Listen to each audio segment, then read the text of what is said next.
Amados, nós estamos falando sobre a igreja. Estamos falando sobre a igreja. E no estudo de hoje, nós vamos falar, creio, na Santa Igreja Universal. Creio na Santa Igreja Universal. Você já ouviu isso? Você já ouviu essa frase? Aonde você ouviu essa frase? Na católica? Ok. Lá eles falam também. Mas na igreja evangélica a gente fala disso? Você já ouviu essa frase também na igreja evangélica? Não? Já? Já ouviu? Aonde você já ouviu essa frase? Aqui na igreja? Você tem um inário antigo, uma Bíblia com inário? Tem uma Bíblia com inário aí, não? Tem? Abre lá no credo apostólico, que fica lá no final, entre a Bíblia e o inário. Ou no final do inário, uma coisa assim. Tem um lugar chamado credo apostólico. Como é que começa?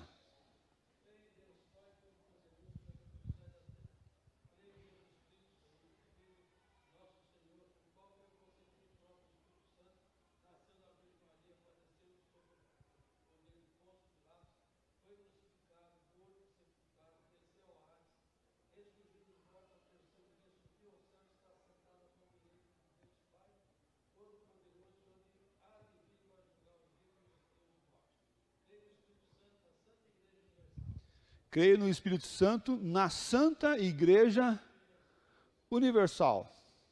Olha aí, está mais perto da gente do que a gente imagina. Por quê? Porque que lá no passado, e o credo apostólico foi um confessar da fé. Foi um confessar da fé. Dos apóstolos, pós-apóstolos, para decretar, falar qual era a posição, a forma e a prática desses irmãos que estavam na igreja naquele período. Isso aqui tem mais a ver com a gente do que com o catolicismo, por exemplo. Tem mais a ver com a gente do que a igreja chamada Igreja Católica, que quer dizer universal. Creio em uma igreja universal. A igreja deve ser crida. Ou poder mudar nisso, né? Poder mudar essa afirmação para uma pergunta. Será que nós devemos crer na igreja? Porque a confissão diz, creio em uma igreja universal. Mas será que é uma declaração de que ela existe, ou que nós cremos no poder da igreja? Porque eu posso dizer assim, eu creio que esse vaso existe. Eu estou declarando a existência do vaso. Mas também eu posso dizer assim, eu creio que esse vaso existe e ele causa um efeito transformador. Embeleza o nosso ambiente, traz um aroma agradável. Ele tem uma ação de força, seja para embelezar, ou seja para mudar o meio que nós estamos. O que esses nossos pais no passado declararam, e que a Bíblia declara também hoje, tem sido negligenciado por muitas pessoas. Muitas pessoas. Só um segundo, vou fechar essa porta aqui, calma aí.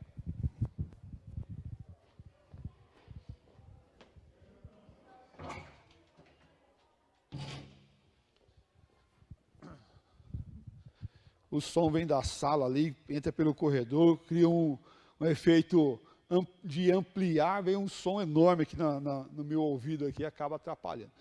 Mas olha só, esse crer universal da igreja, no poder da igreja, tem sido negligenciado nesse tempo. Nós estamos, quer ver só como que isso é tão importante? Nós estávamos ontem em um trabalho da UCP à tarde, estive acompanhando lá um pouco do trabalho que foi realizado lá na igreja de Itapuã. Inclusive, a secretária do presbitério é a nossa irmã Patrícia, né, a secretária presbiterial da UCP, do nosso presbitério, é a nossa irmã Patrícia, aqui da nossa igreja. Então, fui lá dar um apoio, mesmo que no finalzinho lá, dar um apoio moral e ali auxiliar de alguma forma, mesmo que seja um pouquinho. E conversando lá, o Gilberto estava lá com a gente, né, e conversando com os demais irmãos que estavam lá, e descobrimos que muitas igrejas pararam de transmitir o culto, por quê? Porque alguns membros da igreja deixaram de ir para a igreja, cultuar na igreja. Por quê? Porque está o culto aqui sendo transmitido, é mais fácil. Então, eles deixaram de ir para a igreja para ficar assistindo o culto online. Deixaram a comunhão da igreja para assistir o culto online. Não estou falando que a gente tem que parar, né, de transmitir o culto, não é isso. Mas as duas igrejas que estavam lá relataram a mesma situação para nós naquele momento. Até o irmão Gilberto veio conversar comigo, daí pastor, sei o que? Eu falei, não, calma, vamos manter, né? Vamos manter, porque a gente transmite já há muito tempo antes da pandemia e alcança muitas outras pessoas longe.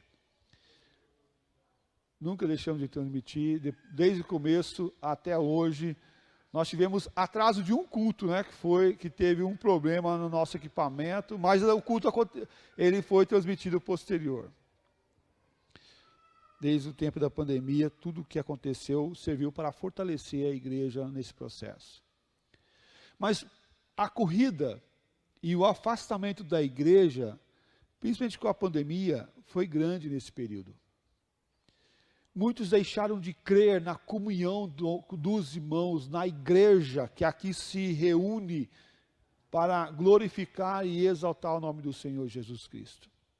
É certo que, e aí eu quero dar aqui um adendo, né, aos irmãos que estão nos assistindo pela internet, dizer que você é bem-vindo para assistir pela internet, mas você também é muito bem-vindo aqui na nossa igreja.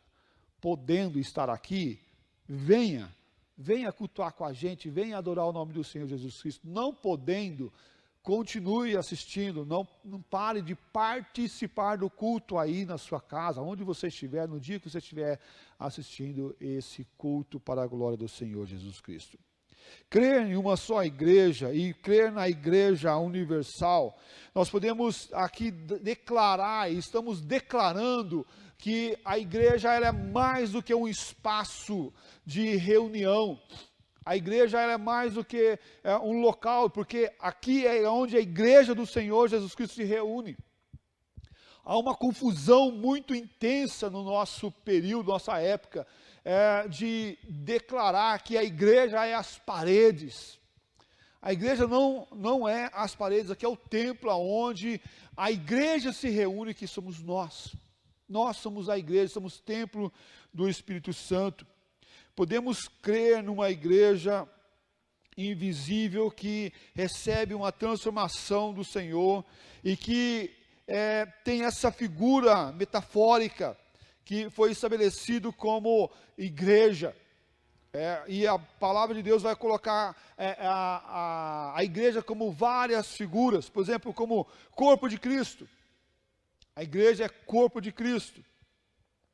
A figura do corpo tem sido usada para desenvolver uma visão sacramentalista da igreja, que ela é corpo de Cristo. No sacerdócio universal, todos nós temos a função e o trabalho nesse corpo, nesse desenvolvimento e na tarefa que o corpo realiza.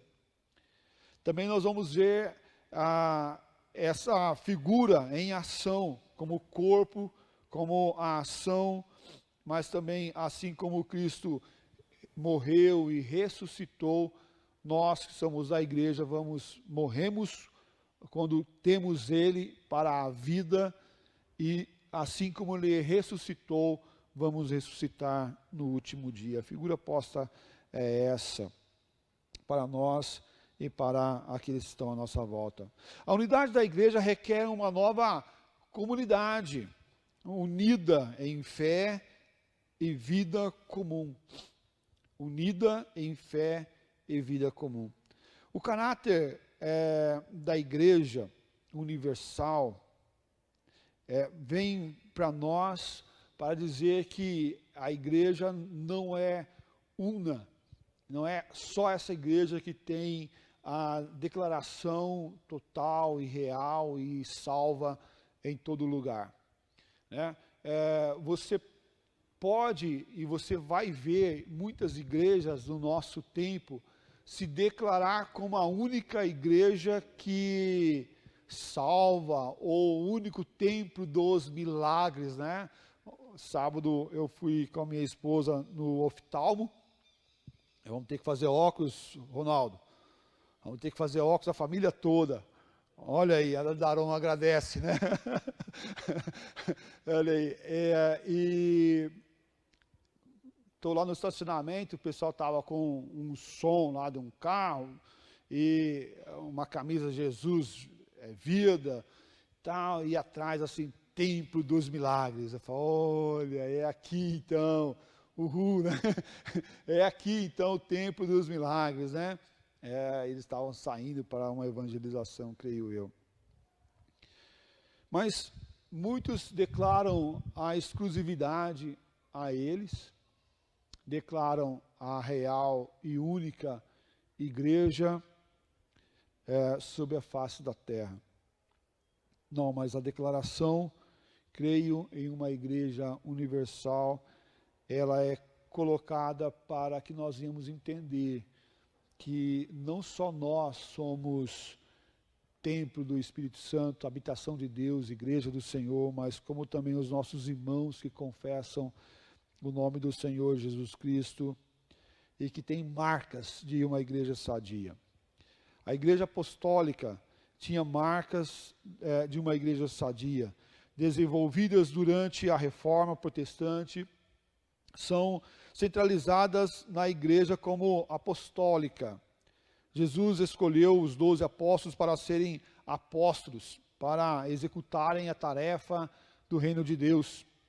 Lucas 6:13, melhor falando, fala assim: e quando amanheceu, chamou a si os seus discípulos, escolheu 12 dentre eles, aos quais deu também o nome de apóstolos. Vamos entender o que estava acontecendo aqui. Jesus tinha algumas pessoas seguindo a ele, que foram chamadas de discípulos. Os discípulos não eram apenas os 12. Há uma confusão. Há uma confusão. Alguns acham que os discípulos eram os 12. Não. Discípulos tinha vários, mas tinha os apóstolos. E o texto vai dizer de forma mais clara: e quando amanheceu, chamou Jesus os seus discípulos, escolheu 12 dentre eles. Então, quem são os 12 que Jesus escolheu? Os apóstolos. Os 12 apóstolos. Esses são apóstolos. Mas discípulos tinham vários. Tinham muitos, inclusive. Tinha muitos. Então, quando Judas morre, Judas vai ter o probleminha dele lá, e tal, se enforca, tal, entrega a Jesus. Eles escolhem dentre dos discípulos que já estavam caminhando com Jesus. Essa foi a ação. A igreja estava crescendo e se fortalecendo no amor do Senhor Jesus Cristo. Nós devemos entender que a igreja do Senhor Jesus Cristo, ela foi formada com uma estrutura com a estrutura, no primeiro momento, apostólica, representativa, escolhida pelo nosso próprio Senhor, os 12 apóstolos para liderar a igreja, para ser aqueles que estão à frente. Eles foram chamados para ficar com ele, de forma que pudesse ser testemunhas, atestando as suas palavras e obras. Esses homens tinham intimidade com o Senhor, intimidade com a caminhada que o Senhor tinha para eles. Ah, pastor, então por que nós não temos mais apóstolos no nosso tempo, na igreja presbiteriana? Porque tem uma normazinha para ser apóstolo. Qual que é a norma para ser apóstolo? A norma para ser apóstolo é ter vivido com Jesus, andado com Ele, visto os milagres que Jesus tinha realizado. Os apóstolos que estão hoje, ditos apóstolos, né, criaram uma nomenclatura desse tempo que foge do padrão bíblico. Né? Aí você vai criando nomenclatura, né, forma de chamar mais poderosa. Aí tem o diácono, que é menos poder, né, mais fraquinho. Coitado, é só para abrir e fechar a igreja. É um serviçal apenas, né? É um serviçal apenas. Aí você tem o presbítero, que é um pouquinho mais elevado, né? O presbítero já deu uma crescidinha a mais. Você tem o pastor, que está acima do presbítero. Aí em alguns lugares você tem o reverendo, que é acima do pastor ainda. E você tem o apóstolo. E depois o que mais? O pai apóstolo. Pai apóstolo. Pai apóstolo. Que é o supra-sumo, né? É um semi-Jesus, né? É o supra-sumo do supra-sumo. É quase Jesus. Meus irmãos, que é isso? Isso aqui é coisa de homens. Nós não precisamos de formas ou de títulos para servir a Jesus. Nós não precisamos nada disso. Jesus estabeleceu aqueles lá, os discípulos e os apóstolos, porque esses estavam vendo e caminharam com Jesus. O apóstolo Paulo fala que ele é apóstolo tardio. Por quê? Porque ele não viveu diretamente com Jesus, mas ele teve um encontro com Jesus para ser o último dos apóstolos, aonde esse ministério cessa, como o apóstolo Paulo. Quando ele teve um encontro com Jesus, quando estava em caminho de Emaús, para prender os cristãos, ele recebe aquele tombo, ele vai à terra, bem provável ele estava de cavalo, porque as diligências para prender eram feitas de cavalo, porque camelo era um animal que vai longe, mas é tardio, demora-se, e quando você vai numa diligência para prender alguém, você vai rápido para evitar fugas. E ele tem aquela queda, porque teve um encontro com Jesus, a ponto dele ficar cego. Por isso, ele é o último dos apóstolos. Mas a igreja continua sobre a face da terra.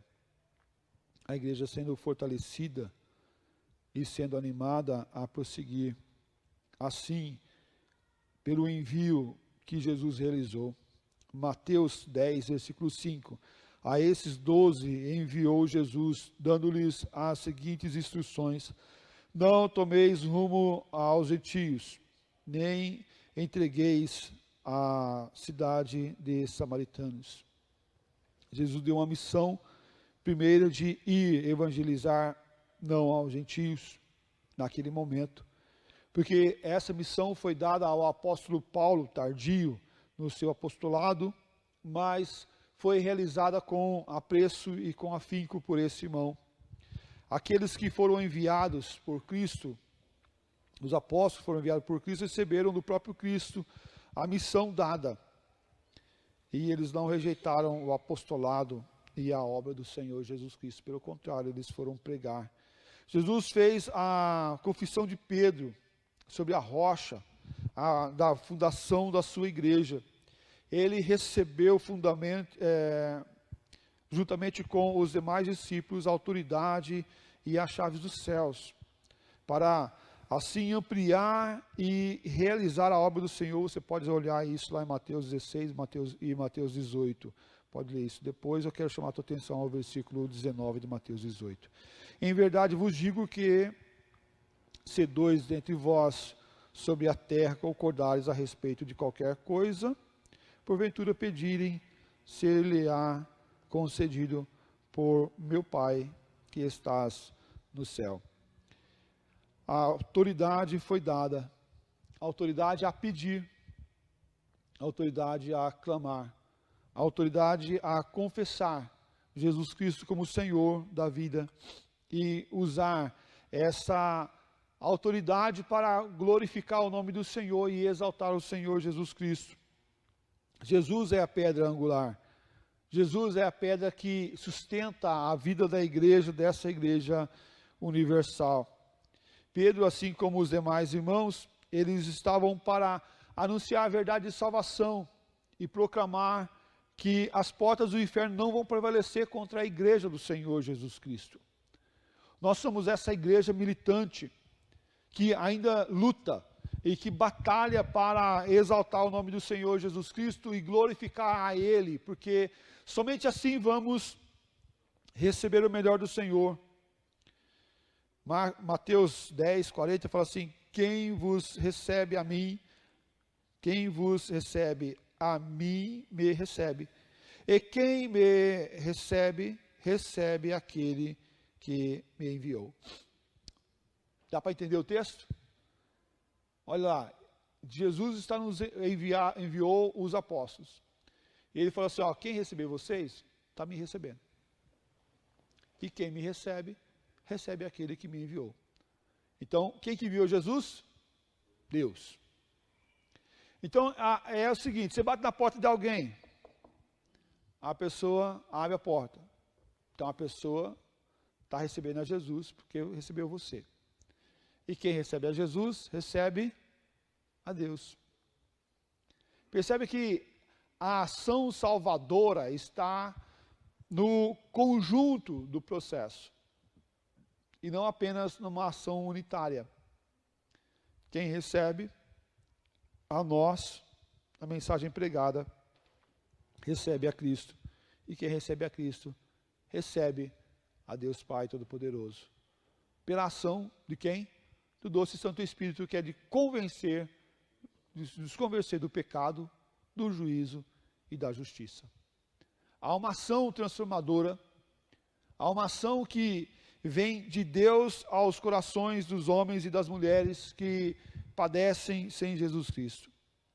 Os apóstolos não tinham poder de negociar o Evangelho. Os apóstolos não tinham poder de baratear o Evangelho. Venha do jeito que está, não faz diferença nenhuma, continue roubando, continue matando, continue fazendo tudo o que o mundo faz. Mas não, pelo contrário, o Evangelho não era barateado. Não tinha desconto de dízimo, né? Venha para essa igreja que aqui o dízimo é 8%, né? E com 5% de cashback, né? Coisas novas aí, né? 5% de retorno, né? Benefício para você. Não tinha nada disso. É aquilo lá e aquilo lá. Quem matava não mata mais, quem roubava não rouba mais, quem mentia não mente mais, quem adulterava não adultera mais. Porque o Evangelho entrava e deveria transformar a vida daquelas pessoas. Hoje nós temos visto e vivido um Evangelho barateado. Um Evangelho sucateado. Sucateado com os costumes da nossa época, com as formas do nosso tempo.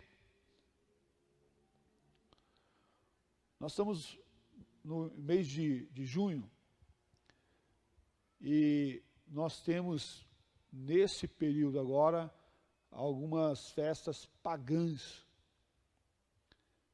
Festas pagãs, meus irmãos. Que os crentes têm participado e levado seus filhos para dançar quadrilha, tomar quentão, para viver lá na sua festa mundana, aos deuses pagãos. Festa junina não é uma festa para cristão. Não é uma festa para cristão. Não estou falando se você trabalha numa escola e lá a escola obriga você a ir porque você trabalha na escola. Não estou falando disso. Estou falando de você que pega teu filho livremente e leva ele lá para dançar quadrilha. Aí está dançando quadrilha lá. Olha a cobra. Olha a serpente. Né? Olha a maçã. Né? Olha o pecado. Está aí, meu irmão. Está aí. Batendo na porta. Por quê? Porque a igreja tem negociado o evangelho do Senhor Jesus Cristo. Nós temos negociado o evangelho de Jesus. Não, meus irmãos, nós não podemos fazer isso. O que é certo, é certo. O que é errado, é errado. Em nome de Jesus. Deus não vai mudar o evangelho dele por causa da gente. Deus não vai mudar o evangelho da Santa Igreja por causa de nós, dos nossos costumes, da nossa forma, do nosso jeito, do nosso pensar. Não, meu irmão. Eu sou de uma época, acho que todo mundo aqui se já era evangélico na época, que no domingo não podia nem jogar bola, porque era pecado. Ai, meu Deus do céu, se o pai viesse a gente chegar, né, sujo de bola, da rua de trás que a gente jogava, que era a rua de grama, né? Uma rua de grama que tinha atrás da nossa casa, na outra quadra, entre as quadras. Ai. E se chegasse mancando, então, meu pai do céu, pegava e pegava bonito, porque domingo era dia do Senhor. Nós temos abaixado as armas para viver um evangelho pequeno, fraco, sem autoridade para denunciar o pecado das pessoas, porque nós estamos fazendo as mesmas coisas. Meus amados, nós não podemos fazer as mesmas coisas que o mundo faz. Eu não estou falando se você tem um comércio, que você tem que abrir no domingo, é diferente. Você tem o teu momento de adoração, de agradecimento ao Senhor. Vai lá, trabalhe. Mas dê o devido descanso para os funcionários no dia certo. Descanse também você, também no dia certo. Tem que trabalhar no domingo? Descanse um dia também e glorifique o nome do Senhor outro momento. Tenha esses momentos para a edificação e para crescimento e para a contemplação da obra do Senhor nosso Deus. Veja lá, 1 Coríntios capítulo 3, versículo 11, deixa eu dar um pouquinho mais, senão não vou terminar nosso estudo também. Fala assim, porque ninguém pode lançar outro fundamento, além do que foi posto, o qual é Jesus Cristo. Outro fundamento, o que é esse outro fundamento? É outra estrutura, outra base, outra solidez. É Jesus. E se Jesus entra na nossa vida, Ele muda o nosso coração, Ele muda a nossa alegria, Ele muda os nossos pensamentos, Ele muda aquilo que nós desejávamos, ou desejávamos para aquilo que nós desejamos hoje, porque temos Jesus. Se nós desejávamos a corrupção, e tínhamos alegria na corrupção, agora temos alegria em Cristo. E Ele me livra da corrupção. Se eu desejava o vício, hoje eu tenho Cristo. O vício é abandonado periodicamente. E quando fala em vício, nós temos que entender que muitas coisas são gradativas. Tem pessoas que fumavam, por exemplo, converteu, largou o cigarro da noite para o dia. Mas teve pessoas que lutaram longos meses para deixar o cigarro. Mesma coisa com a bebida. Mas aquele que fazia não faz mais. Ou luta para não fazer. Luta para não fazer. Devemos olhar que nós temos o papel de sermos aprimorados a cada dia, a cada tempo. A cada circunstância eu tenho que andar um pouquinho mais, ser melhor, estar mais perto de Cristo, ter essa ação transformadora do Santo Espírito em nossa vida. A função dos apóstolos era pregar a estrutura, a base da igreja, mostrando que essa igreja universal estava chegando com Cristo Jesus. E que agora nós somos unidos nesse mesmo propósito e pensamento. Lá em João 15, versículo 26 e 27, fala assim: quando, porém, vier o Consolador, que eu vos enviei da parte do Pai, o Espírito da verdade, que dele procede, esse dará testemunho a mim, e vós também testemunhareis, porque estáis comigo desde o princípio. O Espírito Santo já veio, e ele testemunha, ele mostra o que ele quer em nossa vida, nos convencendo do pecado, do juízo e da justiça. A autoridade que fundamentou a obra dos apóstolos foi selada pela obra poderosa do doce Santo Espírito na vida deles, com a vinda desse Espírito Santo. Para quê? Para mudar, transformar e quebrantar os corações. Paulo também ensina que os apóstolos do Novo Testamento e os profetas são o fundamento da igreja, porque eles receberam pela revelação o ministério do Evangelho, o que não tinha sido conhecido em outras gerações, mas naquele momento estava acontecendo. Veja lá, Efésios capítulo 3, versículo 5. O qual em outras gerações não foi dado a conhecer os filhos dos homens, como agora foi revelado aos seus santos apóstolos e profetas no Espírito. O apóstolo Paulo está mostrando aqui que houve uma diferenciação de forma substancial com a vinda de Cristo Jesus, e que naquele momento a descida do Espírito Santo. Antes, a igreja do Velho Testamento não tinha a pessoa do Espírito Santo permanentemente sobre eles. A pessoa do Espírito Santo descia periodicamente. Isso nós vemos na vida de Sansão, por exemplo. Quando acontecia o perigo, o Espírito descia sobre Sansão, ele ficava forte, ele matava os seus inimigos, acabava o perigo, o que acontecia? Ele continuava forte? Não, ele não continuava forte. O Espírito ia embora. Por isso que eles não acreditavam que Sansão era fortão daquele jeito, que podia matar milhares de pessoas, como fez. E por isso que prova que a força dele não estava no cabelo dele, como eles criam, mas estava no compromisso que ele tinha com o Senhor Deus. E a morte dele vai mostrar isso. Já cego pelos seus inimigos, cabelo não tão longo, mas Deus, pela misericórdia dele, mandou o Espírito Santo sobre ele, e ele conseguiu empurrar as colunas do lugar onde ele estava, junto com os seus inimigos, e o texto bíblico fala que Sansão matou mais gente na sua morte do que em toda a sua vida. Por quê? Porque a ação do Santo Espírito desceu sobre ele, e ele foi forte o suficiente a derrotar os inimigos e libertar o povo da mão dos seus inimigos. A força não está no homem, a força está em Deus.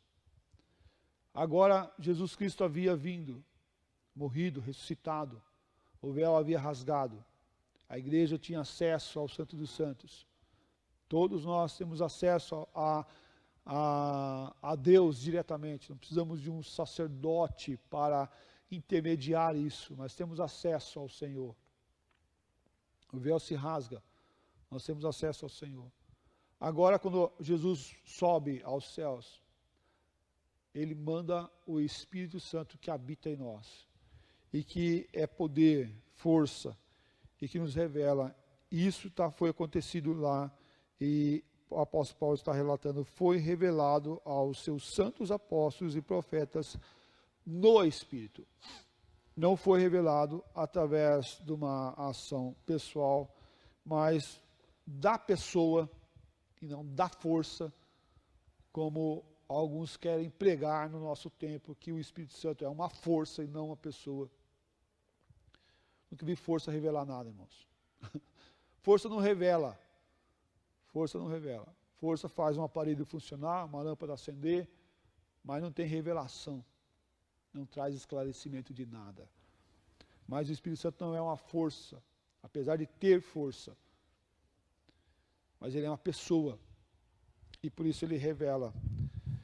2 Pedro 3, 2 fala assim, para que vos recordes das palavras que anteriormente foram ditas pelos santos profetas, bem como do mandamento do Senhor e Salvador, ensinado pelos vossos apóstolos. Agora Pedro vai mostrar que esse Santo Espírito é que nos faz recordar o que fez, o que fazia aqueles homens servos do Senhor Jesus Cristo, recordar os ensinamentos que foram dados a eles pelos apóstolos e pelos profetas, pelas pessoas que vieram antes ensinando aquela igreja, aquele povo a aprender e a viver na graça e no amor do Senhor Jesus Cristo. A igreja, ela prega e anuncia, mas o Espírito Santo nos faz recordar o que foi pregado e anunciado. É isso que o texto está nos relatando. Esse Santo Espírito nos faz recordar. Lembra quando você está lá pensando, preocupado, ansioso, com medo, angustiado de alguma coisa, o que o Espírito Santo faz com você? Logo vem um texto na tua cabeça. E você lembra de um texto bíblico que fala, olha, o Senhor é meu pastor e nada me faltará. Olha aí, que verdade. Que verdade maravilhosa, isso enche o nosso coração de esperança. Porque a verdade não morreu, continua viva. Continua em nossos corações e é fonte para a nossa caminhada. E um texto que sempre vem à minha cabeça é: quero trazer memória o que me pode dar esperança. Porque as misericórdias do Senhor se renovam a cada manhã. Grande a sua fidelidade. A minha porção diz a minha alma. Portanto, esperarei nele confiantemente. Lamentações 3, 21 a 24. Meus amados, a igreja não é a fonte de revelação divina dada aos apóstolos, mas foi dada aos apóstolos. Veja lá, Gálatas 1, 6 e 9. Fala assim: Paulo, apóstolo, não da parte dos homens, nem por intermédio de homem algum, mas por Cristo Jesus e por Deus Pai, que o ressuscitou dentre os mortos. Admira-me que estejais passando tão depressa daquele que vos chamou da graça de Cristo para outro evangelho. Então o apóstolo Paulo está ali dando uma bronca neles. Fala, vocês estão passando, mudando, tirando, saindo do evangelho genuíno e verdadeiro para um evangelho fraco e medíocre. Estou lá em Gálatas 1, versículo 6 agora, tá? Agora 7. O qual não é outro, senão que há alguns que vos perturbam e querem perverter o evangelho de Cristo. Então eles estavam mudando do evangelho genuíno para um evangelho medíocre, pequeno. Mas eram alguns só, não eram todos.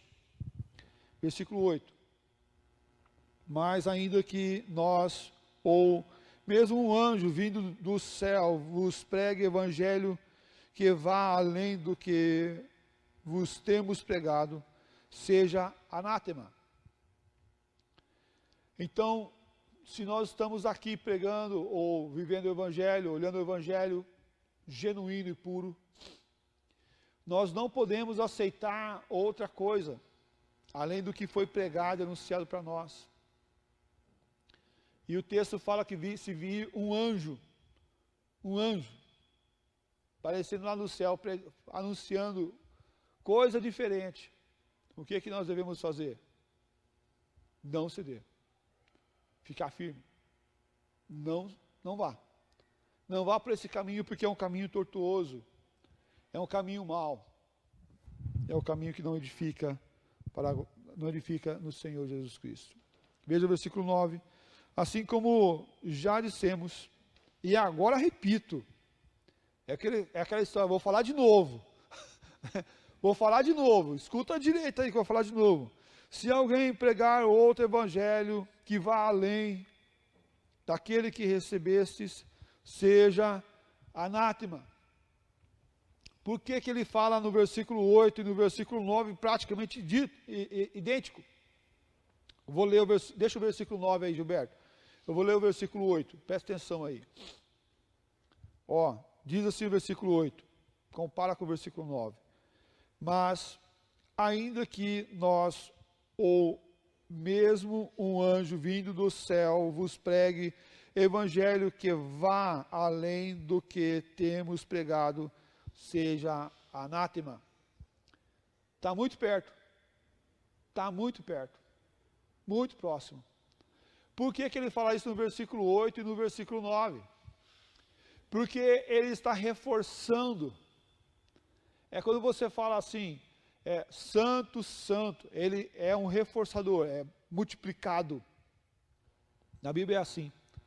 É um multiplicador. Santo, santo, santo, santo, santo. É porque Deus é santo, santo, santo, é santíssimo. Completamente santo. Por que ele está repetindo aqui? É porque essa verdade é uma verdade absoluta, que não pode ser mudada, que não deve ser mudada, mas que deve permear o nosso coração por todas as gerações. Por todas as gerações. Não abandonando a verdade de Deus. A palavra deve ser pregada e anunciada. Nós devemos viver essa verdade. E olhar que o chamado é de Deus. O evangelho é de Deus. A pregação é de Deus. O viver é de Deus. A igreja, nós cremos numa igreja universal. Mas nós cremos, além da igreja, nós cremos no Deus da igreja universal. A igreja sem Deus não é nada. A igreja sem o evangelho de Cristo Jesus não é nada. Ela apenas será um clube. Ela apenas será um lugar de encontro e de reencontro. De fazermos amizades. De sermos colegas, companheiros. De termos uma família longe do evangelho de Cristo Jesus. A igreja sem Deus, sem o evangelho genuíno de Cristo Jesus, ela não é nada. Ela perde a finalidade, a funcionalidade. Não há o que fazer. É como construir uma ponte sem o rio. É como construir uma ponte no meio, ou sem ter as montanhas para ultrapassar. Constrói uma ponte bonita, uma ponte boa, uma ponte legal. Mas não tem estrada por baixo. É um elefante branco. É um elefante branco. Não tem montanhas para ser transpassadas, não tem rio para passar. É uma ponte no meio do deserto. O que vai adiantar? Nada. Custou dinheiro? Custou. É bonita a ponte. A ponte é linda, maravilhosa, com aqueles estirantes, né? Tudo bonito, uma ponte grande, toda arrumada. Mas liga do que a quê? Não liga nada a lugar nenhum. Adiantou? Não adiantou. Igreja sem Cristo é como uma ponte que liga nada a lugar nenhum. Meus amados, devemos ter Cristo porque o evangelho é de Cristo Jesus. Para Lutero, a salvação é decorrente da fé. Da fé somente. pela graça somente, pela autoridade da Escritura somente. Em cada ponto crucial, nós devemos entender que o Evangelho está em Cristo e a transformação está em Cristo, e que a transformação vem de Cristo e que a ação transformadora vem do Senhor Jesus Cristo. O testemunho dos apóstolos nos inspira para mantermos a igreja viva, mantermos o Novo Testamento vivo em nossa vida. Isso é crucial, é até o final. Não é uma iniciativa que eu começo e posso parar. Não, é até o final. Quando você pinta um quadro, por exemplo, você está pintando um quadro, você pode parar de pintar aquele quadro, sair, fazer o que você tem que fazer e voltar da onde você vai começar. Recomeçar. Da onde você parou. Pega o pincel, olha o que você estava fazendo, relembra o que você estava fazendo e continua pintando dali. Mas o Evangelho do Senhor Jesus Cristo é como subir uma escada. Você está subindo a escada, está lá no 59º degrau, aí você deixa cair o lápis. Fala, deixei de cair o lápis, vou ter que pegar o lápis. Você desce, faz o que tem que fazer, pega o lápis e volta. Você volta no 50º andar, degrau? Não, você vai começar no começo de novo, no 1. Tudo de novo. Assim é o Evangelho de Cristo Jesus. Não dá para parar, irmãos. Não dá para descer e voltar da onde você parou. Começa do zero novamente. Vai subindo novamente. Não é como um quadro pintado que você vai, para, sai, volta. Ou como pintar uma parede. Parou, volta de onde você parou. Não. O Evangelho do Senhor Jesus Cristo, ele é diferente. Ele é contínuo e permanente. É contínuo e permanente. Quando nós enfraquecemos na fé, descemos alguns degraus. Mas quando nós retomamos as forças, vamos ter que passar por todos aqueles degraus que a gente desceu. Todos. Para quê? Para que nós sejamos fortalecidos nesse processo de retomada no Senhor Jesus Cristo. A igreja, ela é uma igreja militante e nós temos essa igreja triunfante que já está com o Senhor Jesus Cristo. Mas nós temos a igreja hoje, que é fortalecida no amor do Senhor Jesus, que é liderada e ela deve preservar pela teologia, representando assim como um esteio para manter firme na doutrina dos apóstolos, naquilo que foi pregado e ensinado no princípio da igreja em Atos dos Apóstolos. Aqueles irmãos estavam firmes na doutrina, estavam firmes na comunhão, estavam firmes no partir do pão, e Deus acrescentava dia a dia aqueles que iam sendo salvos na vida da igreja. Quando nós olhamos para o Senhor Jesus Cristo e olhamos para a igreja hoje, esse é um grande desafio. Não podemos negligenciar que a igreja precisa de teologia. Não negligenciamos isso. Nós ressaltamos isso. Mas a igreja precisa de homens e mulheres comprometidos com essa teologia. E qual teologia? Não é teologia de doutores, é teologia da prática. É teologia da vida. É teologia do dia a dia. É do comer, beber, vestir, andar, trabalhar, caminhar.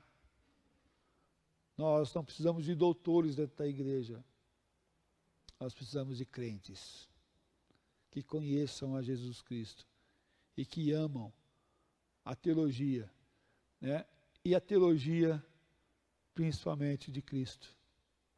Cristocêntrica. Olhando Cristo Jesus em todas as esferas, em todas as partes. Se a igreja não for cristocêntrica, ela terá alguém na centralidade, além de Cristo. Toda vez que eu tiro Cristo da história, toda vez que eu tiro Cristo da igreja, alguém assume esse lugar.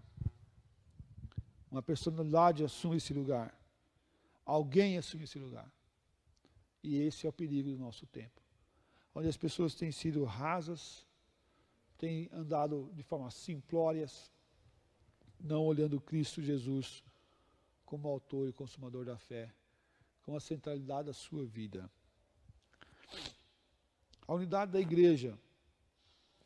A unidade da igreja, primeiramente, ela é com Cristo Jesus.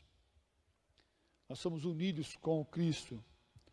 E através dele nós temos essa unidade uns com os outros, para que nós sejamos fortalecidos nesse processo de renovo e de graça verdadeira no Senhor Jesus Cristo. A igreja, ela é reconhecida pela unidade verdadeira que Cristo dá, mas também ela é desafiada a viver um evangelho de transformação em nosso tempo. Que Deus nos abençoe, meus amados irmãos, que essa igreja, a Igreja Presbiteriana Maranata, seja essa igreja transformadora, a igreja universal, aqui reunida, junto com muitos outros irmãos que se reúnem por toda a parte da terra, sabendo que o Senhor Deus é o Deus que nos dá a unidade e nos dá a conformidade para andarmos juntos. E aí nós podemos lembrar do Salmo 133, ó quão bom e agradável viverem unidos os irmãos. É como o óleo precioso, o qual desce para a barba de Arão, e ali o Senhor Deus ordena a sua bênção e a vida para sempre.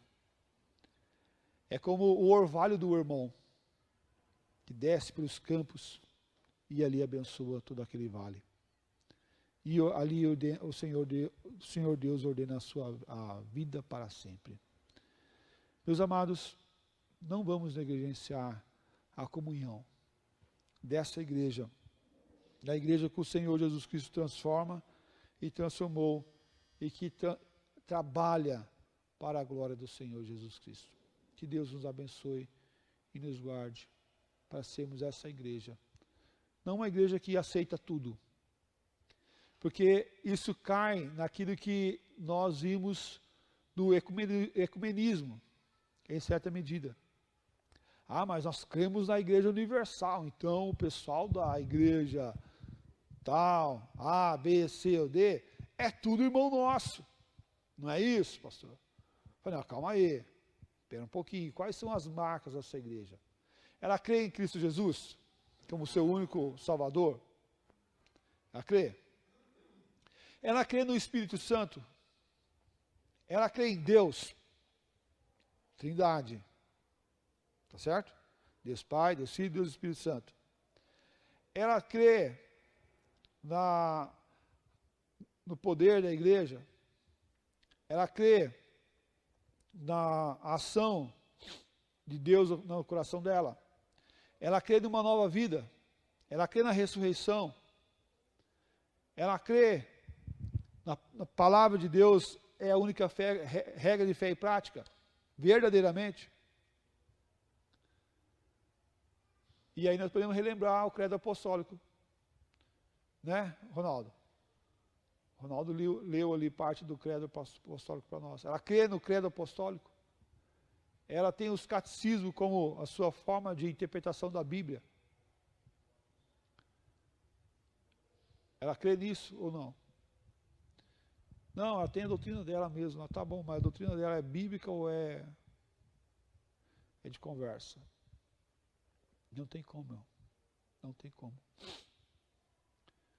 Nós temos várias igrejas hoje, na nosso tempo, que a denominação Igreja Presbiteriana do Brasil já declarou que essas igrejas não são igrejas co-irmãs.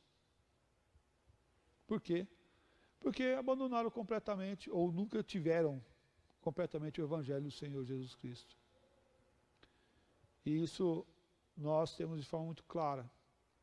No entanto, quando chega a pedir transferência de algumas igrejas aqui, a gente fala, ó, desculpa, mas essa carta de transferência não dá para receitar.